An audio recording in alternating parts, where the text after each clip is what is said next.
नमस्कार, मुहामुही में आपका स्वागत है। इस कार्यक्रम में हर हफ्ते हम ऐसी किसी कद्दावर हस्ती से मुहामुही बात करते हैं जो हमारे देश और राज्य के लोगों की जिंदगी पर किसी न किसी रूप में असर डाल रहे होते हैं।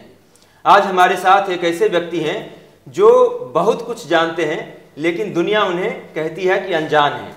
नाम है उनका अतुल कुमार अंजान। आप सीपीआई के राष्ट्रीय सचिव हैं। अंजान साहब, आपका मुहामुही में स्वागत है। धन्यवाद जी। लेकिन आपसे मुहामुही में बातचीत का सिलसिला हम शुरू करें, आपसे कुछ जानने समझने का सिलसिला शुरू करें, इससे पहले देख लेते हैं कि आज की बातचीत में हमारे सामने मुख्य मुद्दे और सवाल क्या क्या हैं।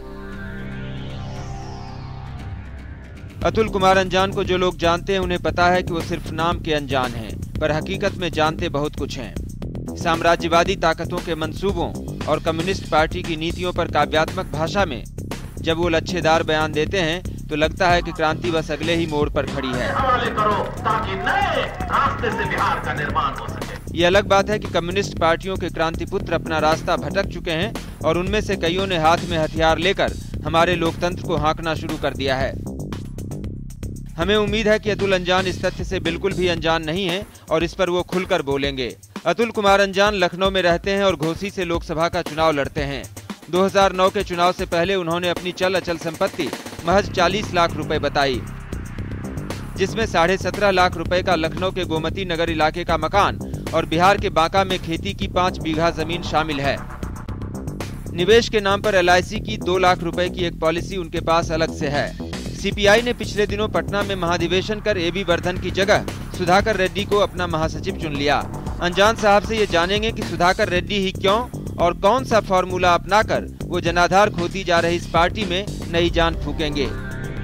मुद्दे कई और भी हैं, मसलन काला धन, भ्रष्टाचार, FDI, तीसरे मोर्चे की संभावनाएं, संसद बनाम टीम अन्ना, बिहार में मीडिया पर तथाकथित सेंसरशिप और सुशासन के दावे वगैरह वगैरह। इन सारे मुद्दों के अलावा वो चंद सवाल तो होंगे ही जिनके जवाब हम सिर्फ हाँ या नहीं में लिया करते हैं, क्योंकि कुछ मुकाम ऐसे होते हैं जिन तक पहुंचने के लिए बीच का कोई रास्ता नहीं होता। अंजान साहब, सबसे पहला सवाल तो मैं आपसे यही कर लेता हूं कि बहुत कुछ जानते हुए भी आप अपने आप को क्यों कहते हैं कि मैं अनजान हूं? मैं नहीं कहता। मेरे गुरुजी ने मुझको ये साहित्यिक उपनाम दे दिया। जी जी। जब मैं कक्षा 9 में था जी और मैं स्कूल की मैगजीन संपादित हो रही थी, तो विद्यार्थी संपादक के रूप में मुझे चुना गया।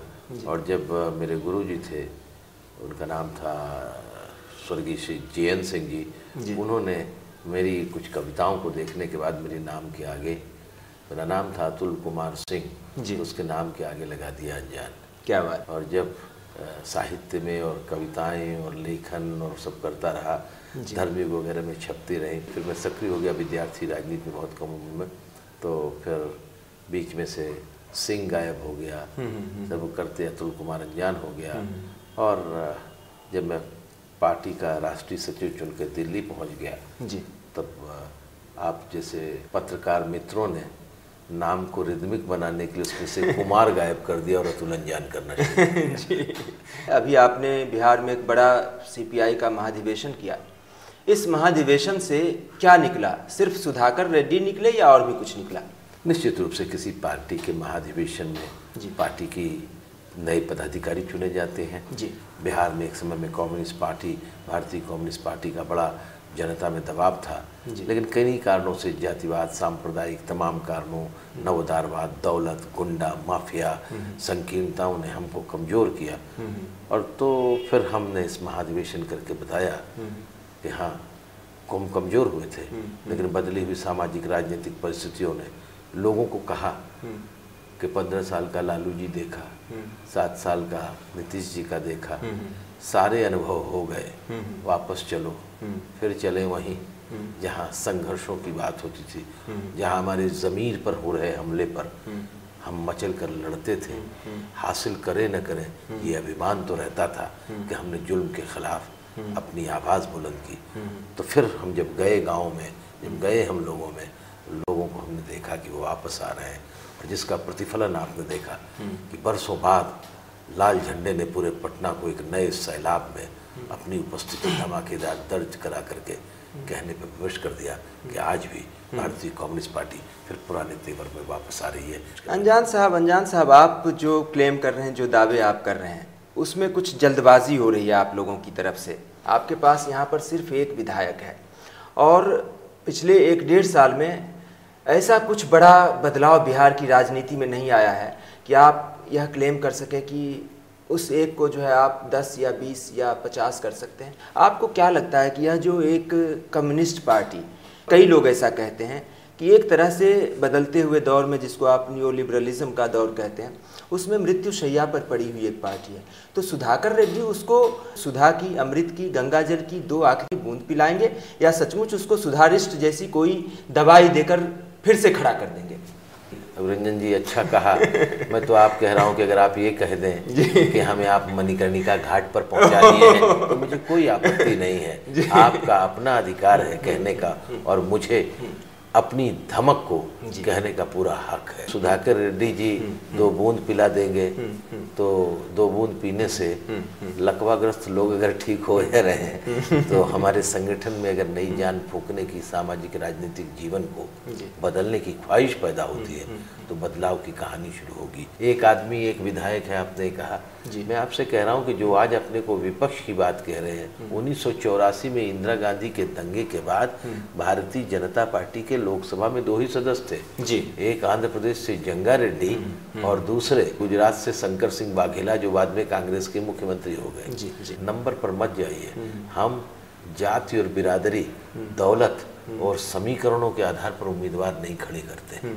हम अपनी सोच, अपने संघर्ष, अपने साथियों की कुर्बानी, उसकी क्षमता की बुनियाद पर करते हैं। अनजान साहब, आप जो है काव्यात्मक भाषा में पार्टी के सपनों की एक तरह से बात कर रहे हैं और मैं फिलहाल जो है पार्टी के नेता की बात करना चाहता हूं, सुधाकर रेड्डी साहब की। सुधाकर रेड्डी साहब जो है दक्षिण भारत में हैं, हिंदी भी बहुत अच्छी नहीं बोल पाते हैं। आपकी पार्टी जो है राष्ट्रीय पार्टी है, किस तरह से वो उत्तर भारत में आपकी पार्टी को खड़ा करेंगे? मोहनदास करमचंद गांधी को भी हिंदी बहुत अच्छी नहीं आती थी और इस देश में जो यूपीए की अभी अध्यक्षा हैं, जो पिछले 30 साल से एक ऐसे घर में रह रही जहाँ कई प्रधानमंत्री हो गए। और मैं काव्यात्मक बात नहीं कर रहा हूँ, अगर सच को कहना कविता है तो मैं ये कहना चाहता हूँ कि आप कवि हैं। नहीं, राजनीति को काव्यात्मक भाषा की जरूरत है, क्योंकि जब से राजनीति साहित्य से दूर हो गई है, ये आवारा और बदचलन हो गई है। क्या बात है, क्या बात है, क्या बात है। अनजान साहब, आपने अपने अधिवेशन में तमाम लेफ्ट पार्टियों को बुलाया, यहाँ तक कि माले को भी बुलाया। इस मेल मुलाकात से क्या निकला? ये कोई फिल्मी गाना तो हो नहीं रहा कि सिम्फनी इकट्ठा कर दी है और ये कोई हमने तुरही का संगीत नहीं इकट्ठा किया। अब वो दूसरे जो मध्यमार्गी राजनीतिक दल हैं, उनके यहाँ लोग इतनी जल्दी आते और जाते हैं, इतनी जल्दी तो कौवा भी किसी मुंडेर पर नहीं बैठता। मैं ये समझना चाहता हूँ कि खास करके माले जो है वो थोड़ा ज़्यादा ही कट्टरपंथी माने जाते हैं। ये कम कट्टरपंथी और ये अधिक कट्टरपंथी लोग मिलकर, और जिनके बीच वैचारिक मतभेद भी कहीं हैं, वर्धन साहब से भी बात हुई थी तो उन्होंने भी इस वैचारिक मतभेद की बात को कबूल किया था। तो ये सब कैसे साथ चलेंगे? फिर आप कहेंगे कि काव्यात्मक बात कर। हमारी पार्टी के सदस्य थे, नेता थे, रहनुमा थे, फिलासफर थे, साहिर लुधियानवी जी जिन्होंने रिकॉर्ड कायम किया है, 10 हजार गाने फिल्मों में लिखे। उन्होंने एक जगह लिखा है कि ये न समझो कि हर एक राह में कलियां होंगी और राह चलना है तो कांटों से गुजरना होगा। क्या बात। और ये नया दौर है, इस नए दौर में जीने के लिए हुस्न को हुस्न का अंदाज बदलना होगा। हमने कितने लोगों को इकट्ठा किया, आप कह रहे हैं माले को इकट्ठा कर लिया। हमने कम से कम एक ही विचारधारा के अंदर डिफरेंट वेरिएशन के लोग, विभिन्न तरंगों के लोगों को इकट्ठा किया। जी। जिस राज्य में हम और आप मिलकर बैठ के राजधानी में बात कर रहे हैं, वहाँ जदयू और भारतीय जनता पार्टी दोनों का मिलाप है और उनकी मिलीजुली सरकार चल रही है। नहीं, बिल्कुल मैं मानता हूँ और मैं इस चीज़ पर सवाल नहीं खड़े कर रहा हूँ कि आप इन लोगों को क्यों बुला रहे हैं। मैं सिर्फ ये समझना चाह रहा हूँ कि ये जो कम कट्टरपंथी और अधिक कट्टरपंथी लोग हैं, इन लोगों के बीच में तालमेल कैसा रहेगा? क्योंकि पिछले कुछ समय में हमने देखा है कि खुद वामपंथी दलों का तालमेल जो है थोड़ा सा कमज़ोर पड़ा है। मैं समझता हूँ कि अगर कमज़ोर पड़ा है तो उसे सुधारने की प्रक्रिया है और इस सुधारने की प्रक्रिया को 2014 से भी देखने की जरूरत है।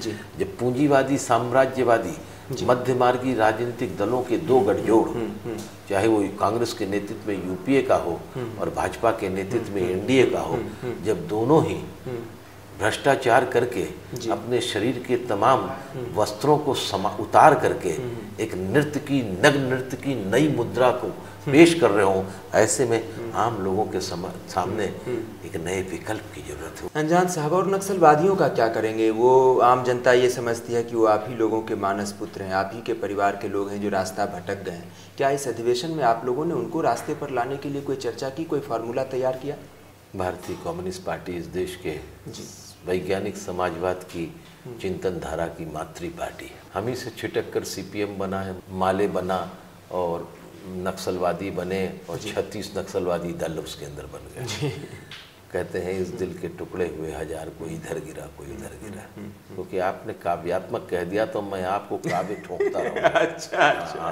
क्योंकि मेरी कुछ आक्रामक आदत है। कम्युनिस्ट जो है, इस आक्रामक आदत में आप सवालों से पीछा छुड़ा के कहीं दूसरी तरफ लेके चले जाते। मैं ये जानना चाहता हूँ कि नक्सलवादियों को रास्ते पर लाने के लिए क्या फार्मूला आप लोगों के पास है?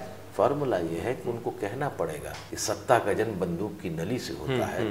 ये गुजरे कल की बात थी, आज कुछ परिस्थितियां बदल रही हैं। अभी पूरे के पूरे अरब जगत में जो घटनाएं हुई उनमें तमाम बादशाह और शहंशाह एक से एक बड़े जालिम और खूंखार जनता के हाथों जनतांत्रिक प्रक्रिया से चले गए।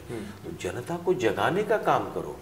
ये कुछ हथियार लेके गाँव में बैठ करके और कुछ फुनगी पर पेड़ के बैठ करके और कुछ पहाड़ों में बैठ करके टापू बना करके एक अलग किस्म का, कुछ सेना के जवान और कुछ सीआरपीएफ के जवान मार देने से अगर इनकलाब हो जाता तो अब तक तो हो चुका होता। विचार की प्रक्रिया दमदार होती है और विचार की प्रक्रिया में जूझना आसान नहीं होता है।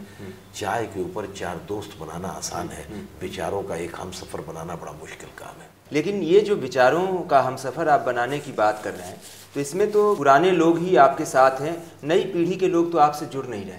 आपके पास तो फुटेज होंगे जो हमने 27 मार्च की रैली की थी इसी पटना में, देख लीजिएगा कितने काले बाल थे और कितने सफेद कितने नौजवान थे। और अगर आप विफल हो जाए अपने कैमरे से लोगों की को गिनने में तो दोष आपका है, हम पर तोहमत मत लगाइए।